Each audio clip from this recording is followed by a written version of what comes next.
This is James's sandwich of today. And you like the framing. Yeah, that's I'm learning how to do things. You know? Yeah. So he's having carrot pulp falafels that are stuck together with chana flour. You made those yourself? Oh yeah. That looks very, very professional. That's incredible. Yeah, we could have a restaurant and I could serve them and people would buy that. That's one of the foods that I make that people would buy. With broccoli sprouts and parsley and homemade dill pickles with very locally grown dill. Those look very professional. So it's going to taste fresh if you can actually use the term fresh about dill pickles. Yeah. The whole idea is they're not fresh, but yeah. But I think it's going to be healthier than the stuff that you get out of it. Well, I was going to say jar, but you got it out of a jar. But anyway, yeah, it's hard to healthier say. Probably, but I'm pretty sure. I could make, if I had a restaurant, what I would be doing is making the naturally fermented pickles, because then I'd be able to use them up faster, so then they would be healthier, and then you'd get probiotic bacteria in each and every bite of the pickle. Yeah. You've got to protect this, just in case people don't realize this is Southern Alberta. a shallow wind. We've got snow happening, I think even as we speak in Calgary, right? Oh, definitely we're not going to get it here though. I don't think so. They're not predicting. But just a whole lot of wind. It usually is close. Yeah. Like it doesn't have fully predictive capability when we get the heavy winds. But what it means is it's usually, I think there's something up there, some sort of. Okay. So how is this official secrets? You want me to do something on that? It's very. Yeah. You can just talk about it. I'll hold it. You eat your sandwich. Yeah. That's okay. Well, I'm going to roll it over. Yeah, exactly. It's going to be like that kid's song. Roll. Okay. But, because I can't eat it and talk about it at the same time. So it's got maybe the worst Doctor Who. I don't know if he's that bad an actor, but he's just not cut out, literally, physically, to be Doctor Who. No, sometimes you just can't cast. Is that true? Yeah. I knew you didn't. But sometimes, you've got the one guy is that little Weasley guy that I like the best. David Tennant. I'm not a person that's just he's reflexively nostalgic about the one that I can remember from the 70s or stuff like that. Yeah. That guy just seemed to be like a guy who could travel through time, because you'd figure they'd have to be small and easily whiskable. This guy seems like a big English basketball That is funny. player. Okay. You know what I'm saying? So that's what you look for in a Doctor Who, is someone who's tiny. Well, I never really thought about it. It's not so much looking for it. It's just you realize after seeing really several thin renditions that maybe that's the one that works. So thin he can just slip through time. There we go. See, like slipping through a rabbit hole or something like that. So I could. I haven't. That's Ralph Fiennes. Ace, but maybe did it for the role. But who is this? Keira Knightley? It's Keira Knightley. Okay. Keira means black.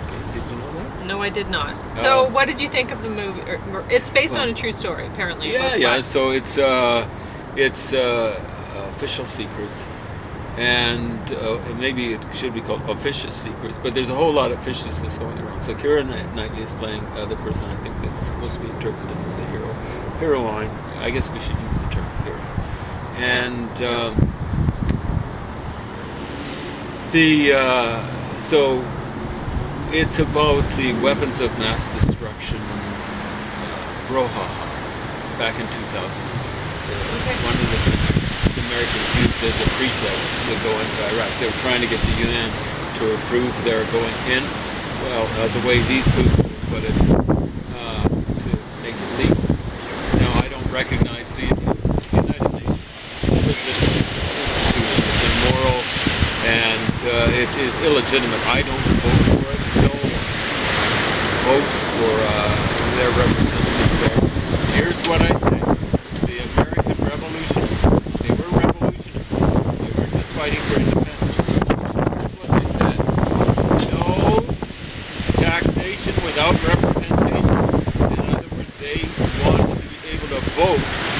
for their representatives who were imposing the taxes on them.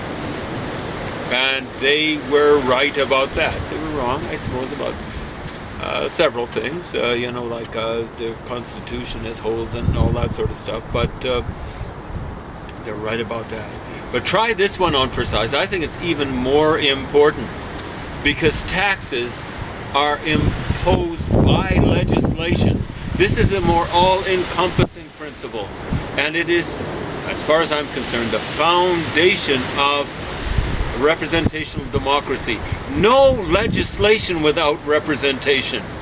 The UN does not represent me, and it has no right to impose legislation on me or on my elected representatives or on the elected representatives of any country or state or province or local entity like a city council or anything like that. Absolutely none. It's the same thing. I try to be consistent. The World Trade Organization, I don't vote for it. No legislation without representation. They don't represent me. They claim to, and they have done things like blocking legislation passed by, relatively speaking, democratic bodies. And they too are illegitimate and immoral. The United Nations, sadly, I think is even more immoral than the World Trade Organization as it's working out. At any rate, this woman found some sort of clue that indicated that the Americans were cooking it up, or some of the Americans were. The CIA was cooking it up. She seemed to think that George Bush and who else, Colin Powell, had been left in the dark by Rumsfeld and Cheney, and that could easily have been. George Bush wasn't the brightest, and frankly, neither was Colin Powell. The other thing Junior, about not senior. Yeah, junior. Senior had, had a few bits of gray matter between his ears. But, and I think Colin Powell, the main problem with him is he's not that bright. He's a military guy after all. But I think he actually had some scruples, and they didn't want to include him in the loop. Now, that having been said, she gets, I won't say what happens because I'll have to do the spoiler alert. But you're supposed to be pulling for her. You want her, they're telling her, she was an intelligence agent or something like that, and they were saying, here's what the agreement you signed, and you said you wouldn't say anything to anyone else about anything that was an official secret. She did, by her own admission. And here's the thing: what they were saying is you can't even consult a lawyer.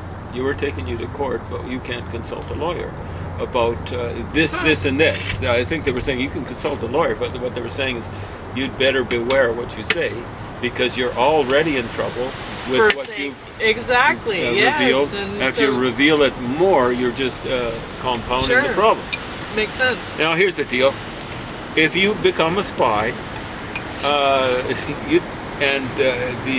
the spy agency serves a relatively democratic government, you'd better hang with the agreements unless they're going totally against the democratic principles. A lot of spy agencies are very hard to control because you don't even know. These are our elected representatives, much less I don't even know who all is in the agency. I can guarantee you there are people in the CIA that the CIA director doesn't even know is in the agency. That's just the way it is. There's a lot of, there'd be like cell-like structure. Sure. The more dictatorial government would be, the worse their spy agency would be. Well, we were talking about it with the studies on psychic phenomenon and stuff. Like, to work on. What was it? They had people working with the government who would psychically break into Russian whatever, right? They were trying to. Yeah. Now, and we don't believe that, I shouldn't speak for you, but I don't believe that most of the people who had hired these psychics on actually believed that this would work. It was just something a way to get around telling uncomfortable unknowns that had been found out, right? I never really thought about that. I always thought that the Russians had been making noises that they were working on and making progress.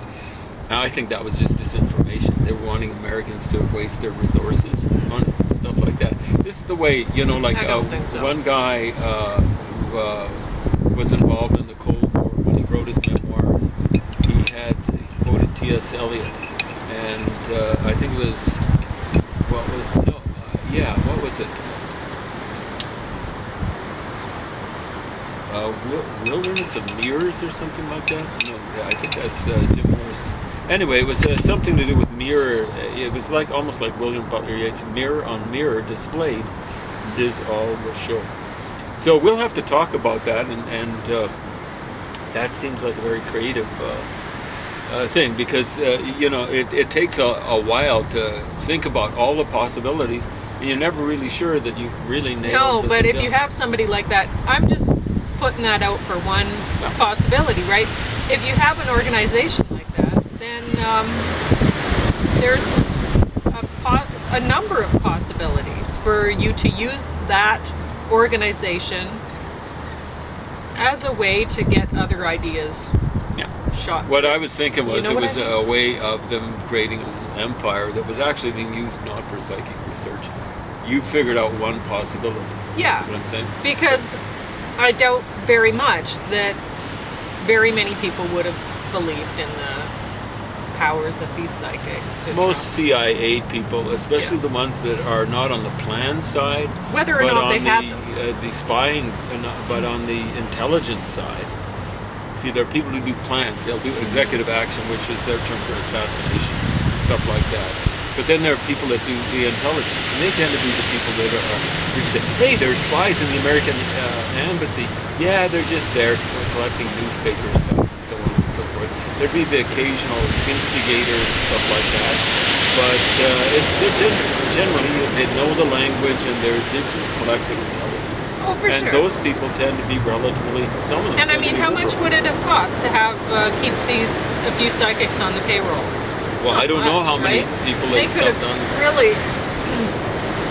use them for some pretty good. Well, they could use them for disinformation, all whatever, sorts of stuff. Right? And how much does it cost to keep Molnar in the basement? Well, the truth is out there. Small by comparison with what the director or directors get paid. At any rate, here's the so she's playing the White Knight or something like that. She's going to rescue the whole world from this horrible war. She sees hundreds of thousands. She admits, that there were 100,000, 180,000. I don't know if that's true. Kurds killed by Saddam Hussein, but she doesn't want Americans killing people. So here's the deal. Here's what George Bush said. After the weapons of mass destruction didn't turn. This George Bush Jr. Well, he had weapons of mass destruction, and that's true. But the real issue was he was going to get them again. The French were giving Saddam Hussein nuclear weapons in 1980, and the Israelis had to bomb their main plant, Osirak, in 1980, and wipe that capability out. And who was leading the French charge there? It was a guy called Jacques Chirac. So who was the head of France in 2003 and telling the Americans, leave Saddam Hussein alone? It was Jacques Chirac. He was around 23 years later, and he'd weaseled his way up to the top. So, of course, he was saying, hey, leave Saddam alone. And what had happened is the Americans, after the initial Gulf War, when was that, 91 or something like that, 92? They had imposed sanctions and stuff like that. The rest of the world, especially Europeans, they said, oh, there's so many children dying in Iraq. And whose stats were they using? Saddam Hussein. And Saddam Hussein kind of behaved like a composite of Adolf Hitler and Joseph Stalin. Adolf Hitler might have been the guy who first came up with the term the big lie. And the thing is, the basic principle is the bigger the lie, the better. The more effective it is. And Stalin was I think actually better than Hitler at it. and Stalin was Saddam Hussein's apparently his big idol. So so he was lying about the number of children that died. Almost none died. If you look at the stats, you'll find out that the Iraq's population grew significantly during the 90s when the sanctions were being applied. And yet, when they're reporting, this is UN stats. These aren't Fox News Network stats. And the UN would be lying, or could be lying. They do it all the time. But in this case, they wouldn't be. But they were allowing the lie to come through. But he's reporting all these children dying. There weren't people going to work, or tourists, like employment tourists going to Iraq. I don't think it would have been I don't think it was nearly as miserable economically, but politically it would have been dangerous. So how's the population increasing if all their children are dying? It's one lie or the other. And he might have been lying about both, about their population increasing. So, like, we got to get more UN support oil for money for oil and stuff like that. It was amazing. Of course, the UN was doing all sorts of corrupt stuff, corruption, doing the money for oil thing. So here's the deal. Here's the deal about nuclear weapons. Here's how Saddam Hussein talked, and here's how his underlings talk. I was put here to rid the world of Safavids or Safavids. I'm not sure where the accent comes. That's Persians. I was here to rid the world of Safavids, Jews, and flies. When a person talks like that, you cannot ever let them have access to any sorts of weapons of mass destruction, and particularly nuclear weapons. He had to be taken out. He should have been taken out by the UN, not the United States, before 1991. He should have been taken out in 1980. But instead, the French were enabling him. So, it was 23 years too late in 2003. So this woman, here's what I say about people who break laws in a democracy. And this applies to people who, like union people. They should be willing to go to jail for their beliefs. If they're breaking the law, they should go to jail. They should be willing to go to jail for their beliefs. And this applies to Oliver North. He broke the law in the United States in Iran-Contra. Some people think he was a hero. I don't particularly think he was. What he was doing was not that important for world politics. What he was doing basically was trying to keep Iran afloat against Iraq. The U.S., from what I can tell, was trying to keep that war between Iran and Iraq in the 1980s going as long as possible. But he should have gone to jail. If Ronald Reagan, he might have broken the law there. He should have gone to jail for his beliefs. People could afterwards say, yeah, he's a hero for doing that. Same sort of thing with people who are blocking railway. There's big railway strikes, not strikes, but boycotts going on. They're blocking railway in support of a native group up in, or indigenous group up in the northern part of BC. Exclusive of what that issue is like they might have an issue up there.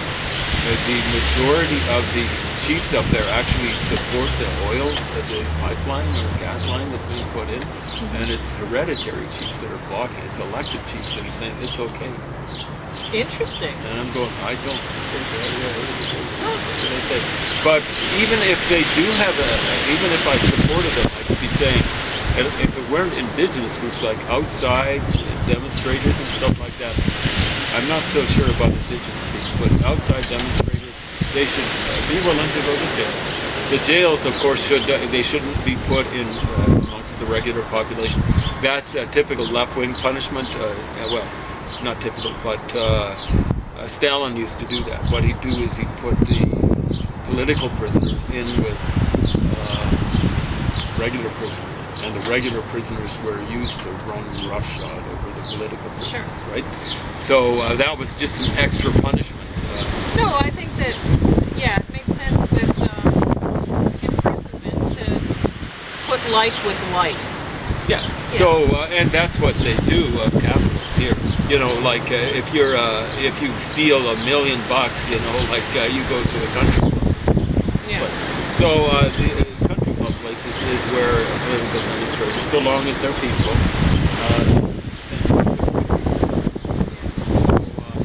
This woman should have actually gone to jail. I'm not going to say whether she went to jail or not because that's basically what the drama is about. But she should have gone to jail, not for a long time, but to a very nice country club place or a cricket place or a polo place, whatever they've got in England. Woman. Anyway, I've spent probably too much time on that. Sorry for boring. No, that's official secrets. I'll start it over.